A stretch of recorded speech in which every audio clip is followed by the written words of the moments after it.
కృష్ణదేవరాయ విశ్వవిద్యాలయంలో గ్రామీణ అభివృద్ధి శాఖలో 3 దశాబ్దాల పాటు పనిచేసిన ఆచార్య వంకిరెడ్డి రెడ్డెప్ప రెడ్డి రచించిన ది గ్రేట్ డిక్లైన్ కథలు, విమల శాంతి సేవా సమితి మరియు అంబేద్కర్ అక్షరయం ఆధ్వర్యంలో పుస్తకావిష్కరణ సభ స్థానిక ఎన్జీఓ హోంలో జరిగింది.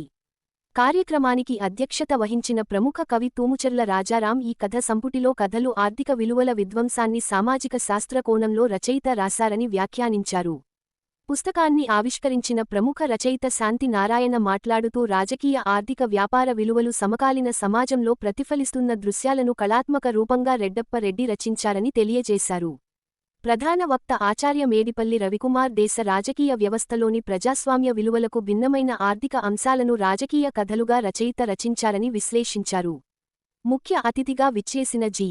లక్ష్మీ నరసయ్య ప్రపంచీకరణ, సామ్రాజ్యవాదం విస్తరించిన దశలో మనిషి ఒక సరుకుగా వస్తువుగా మారిపోయిన వైనాన్ని రచయిత గొప్పగా చిత్రించారని చెప్పారు.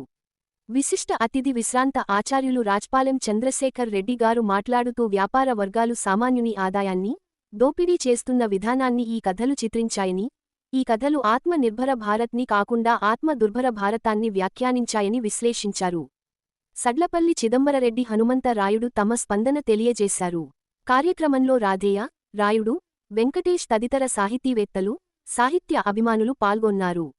అంటే వీటన్నిటినీ కూడా మాకు ఫ్రేమ్వర్క్ ఉంటుంది, మాకు సిలబస్ ఉంటుంది. ఆ సిలబస్ ఎక్సీడెంట్ 80లో అప్పటికి మనకి గ్లోబలైజేషన్ చిన్నదానికి ఒక రూపం ఉంది, ఒక హృదయం ఉంది, ఒక మనసు ఉంది, చేతులు ఉన్నాయి, కాళ్ళు ఉన్నాయి, ఒక అస్తిత్వం ఉంది, దుఃఖం ఉంది, ఆనందాలు ఉన్నాయి, కోరికలు ఉన్నాయి, అన్నీ ఉన్నాయి. మనవటి టైంకి తీసుకున్నందుకు నేను ఛార్జీలు మంద వల్ల కొంచెం కొన్ని విషయాలను చెప్పాల్సినటువంటి అవసరం లేదంటే రెడ్డెప్ప రెడ్డి గారు 2 సార్లు నాకు టికెట్స్ తీశారు పాపం ఆయన. ఈ కథల విషయానికి వచ్చేసరికి కథ పాఠకుడిని లోపలికి తీసుకెళ్ళాలి తప్ప అంతా బాగుందని కూడా ఒకప్పుడు దేశం వెలిగిపోతోంది ఆ రోజుల్లో ఇప్పుడు ఆత్మనిర్భర భారత్. మీదున్న పెద్దలందరికీ నమస్కారం. ఇంతకుముందు ఎవరు రాయమన్నాడు ఏదో నా దురదృష్ట బుద్ధి ఇంటర్మీడియట్ అని పూర్తి చేయమన్నాడు మిత్రుడు. ఆ సమస్య ఏంటో ఎందుకు ఇచ్చినాడంటే వాడికి మా క్లాస్మేట్లోనూ ఒక లవర్ ఉంది.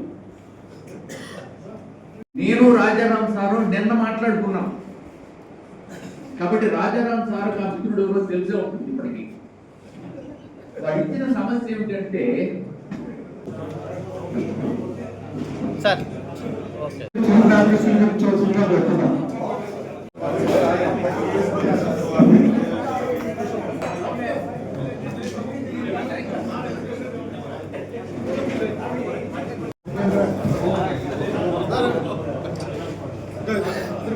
తిరుపాల్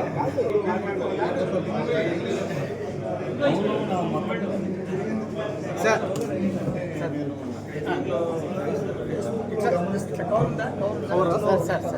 సర్వీస్ అవుతూ ఉంటారు. చిన్నోళ్ళని అనుకోలేదే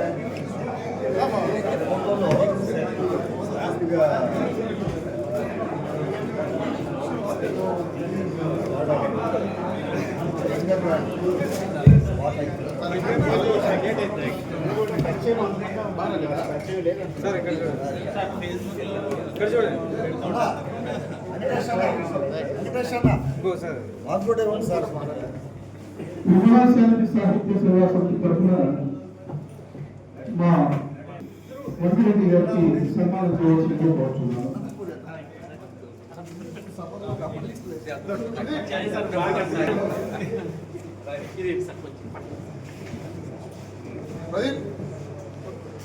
రైట్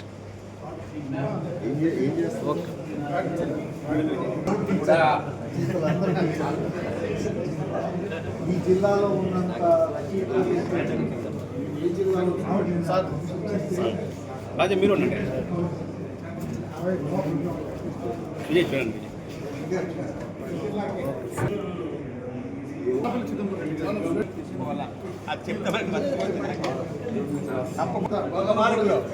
కాబట్టి ఎప్పుడైనా కానీ మా పురస్కారం తీసుకోవాలి.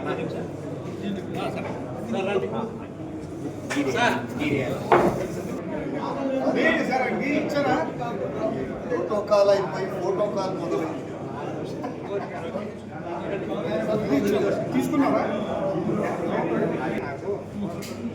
సార్ ఇక్కడ చూడండి సార్, ఇక్కడ చూడండి సార్, పట్టుకోండి సార్. అనంత సాహితీ కార్యక్రమాలకు సార్ జాయిన్ చేయండి. సాహిత్యం ఒక నల్లతీగ లాంటిది అనుకుంటే ఆ తీగ పాడడానికి ఒక మంచి సహకారం కావాలి. అనంత వన కవన మిత్రుడు ఉత్తరపాటి వెంకటేశ్వరుడు ఆయనకు సత్కరించవలసిందిగా సాగుతున్నాను.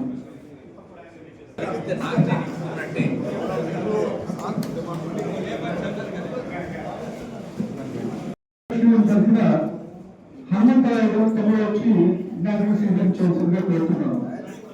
Okay sir.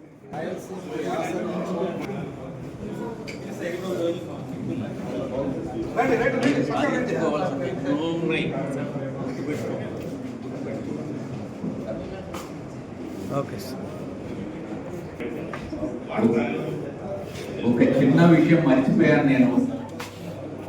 ఈ సభను ఇంత గొప్పగా ఇంత పెద్దవారితో జరపడంలో నా ప్రమేయం అస్సలు లేదు.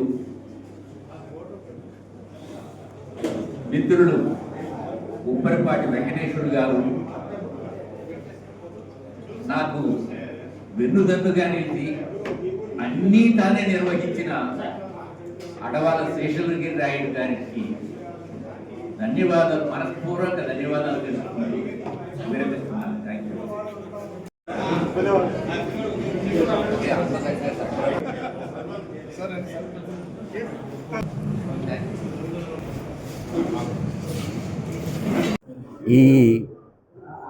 ఈరోజు జరిగిన ఈ సమావేశాన్ని ఆవిష్కరించుకున్నప్పుడు నా కథల గురించి మాట్లాడిన వాళ్ళను గురించి ఒక్కొక్కసారి నేను చెప్పలేను. ఎందుకంటే నా కథల్లోని ఆత్మను ఆచార్య మేడిపల్లి రవికుమార్ గారు, డాక్టర్ లక్ష్మీ నరసయ్య గారు, ఆచార్య రాచపాళెం చంద్రశేఖర్ రెడ్డి గారు సంపూర్తిగా కథలను ఆవిష్కరించారు. అది నేను నా అదృష్టంగా భావిస్తాను. నేను అనుకున్నది ఈ ప్రపంచంతో పాటు దేశం కూడా చాలా డిప్రెషన్లోకి లోన్ అవుతూ ఉంది, బయటికి కనపడని డిక్లైన్లోకి లోన్ అవుతూ ఉంది అని ఆలోచించే నా కథలు రాశాను. ఆ కథల ఈరోజు ఆవిష్కరించి సంపూర్ణ న్యాయం చేశారు అని శాంతి విమలా శాంతి సంస్థను నడుపుతున్న శాంతినారాయణ గారికి, అంబేద్కర్ అక్షరాయ్యం సంస్థకు వెన్నుదన్నుగా నిలిచిన రాయుడు గారికి మనస్ఫూర్తిగా ధన్యవాదాలు తెలుపుతూ సెలవు తీసుకుంటున్నాను. అందరికీ జై భీమ్. ప్రధానంగా అనంతపురంలో ఎన్నో సాహితీ కార్యక్రమాలు మనకు జరుగుతున్నది అందరికీ తెలుసు. ప్రత్యేకించి విమలా శాంతి సాహిత్య సేవా సంస్థ గురించి చెప్పాల్సిన పని లేదు. అనంతపురం జిల్లానే కాదు, రాష్ట్ర వ్యాప్తంగా ఉమ్మడి తెలుగు రాష్ట్రాల్లో ఈ అనంత సాహితీ విమలా శాంతి సాహిత్య సేవా సమితి శాంతినారాయణ గారి గురించి తెలియని రచయితలు పాఠకులు ఎవరూ లేరంటే సందేహం ఏం లేదు. అదేవిధంగా ఈ మధ్యకాలంలో గత 4-5 ఏళ్లుగా అంబేద్కర్ అక్షరీయం అనే ఒక సంస్థగా ఏర్పడి మేము సమాజానికి సాహిత్యం ద్వారా చైతన్యం తీసుకురావాలనే ఒక ఉద్దేశంతో ఏ విధమైన కార్యక్రమాలు నిర్వహిస్తే బాగుంటుంది అనే ఒక ప్లానింగ్తో ఇటువంటి సభా కార్యక్రమాల్ని పుస్తకావిష్కరణల్ని చేసి దూర ప్రాంతాల నుంచి దానికి తగిన నిష్ణాతుల్ని మేధావంతుల్ని రప్పించి వాళ్ళ ప్రసంగాలను ఈ వీడియోల ద్వారా కానీ కావచ్చు లేదా ఇలా సభాముఖంగా వాళ్ళని వెల్లడింపజేసేలా చేసి వాటిని మరీ తిరిగి మీడియాలో అప్లోడ్ చేసి సామాజిక మాధ్యమాల్లో అప్లోడ్ చేసి ఈ కొంత బహుజనుల్లో మార్పు తీసుకురావాలనే ఒక ఉద్దేశంతో ఇలాంటి కార్యక్రమాలన్నీ అంబేద్కర్ అక్షరీయం చేపడుతుంది. దానికి తగ్గట్టుగా మేమంతా ఈరోజు ఈ కార్యక్రమాన్ని నిర్వహించడం జరిగింది. ఇందుకు సహకరించిన అనంతపురం మేధావంతులు, విద్యావంతులు, ఎన్నో విశ్రాంత ఆచార్యులు అందరూ కూడా ఈ కార్యక్రమానికి విచ్చేశారు. ప్రత్యేకించి సమాజానికి మేము చెప్పదలుచుకున్నది ఏంటంటే ఈ పుస్తకం ద గ్రేట్ డిక్లైన్ అనే కథలు చెప్పదలుచుకున్నది ఏంటంటే, ఆర్థిక పరంగా మనకు తెలియకోకుండానే మనం ఎంత నాశనమైపోతున్నాము, మనం ఎంత నష్టపోతున్నాము అనే విషయాన్ని ఈ కథా పుస్తకం మనకు తెలుస్తుంది. అందరూ పుస్తకాలు చదవలేరు కాబట్టి ఈ వీడియోల ద్వారా, ఇప్పుడు ఈ సభ ద్వారా సమాజానికి ఒక మేల్కొల్పులాగా ఏర్పాటు చేయాలనే సదుద్దేశంతోనే ఈ కార్యక్రమం చేయడం జరిగింది. జై భీమ్.